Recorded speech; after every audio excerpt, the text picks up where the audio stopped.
नमस्कार जय जगन्नाथ मु सुस्मिता स्वागत करुच्ची आज एक नुआ ब्लॉग को। आज मुझे सकाल सकाल रेडी हो सारा पर ठाकुर पूजा कली। ठाकुर पूजा करने मत बेसी समय नुहे अध घंटा लगे। ठाकुर पूजा कर सारापर मुझे रोसे घर को आसली। रोसे घर मैं बनाऊे जलखिया बनाऊे। ये फास्ट रोसे घर को आसला फास्ट जानते जलखिया प्रस्तुत सकाल खावाटा।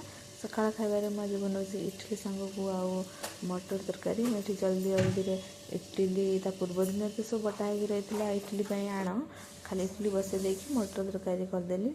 कर सारापर मुझे खाई सारू आयु मु बापा खाई सारापर लुगापटा धोईक नेली छात उपर सुखेली। सुखेक आस सारापर आयुष कौच मामा मु उषुम पानी पीनी से उषुम पानी कर देदेली से पीला। तापर से तार ये बसिक खेलुला बसिक मुझे हाँ तो खेलुता ताले मु मोर रोषे कर दिए आ बही आ सहित खेलना भी तो पाखे रखी मोर जापर रोषे कम लगे ये परिया कटाकटी कर सारी। परिया कटाकटी कर सारापर मु रोषे करनी।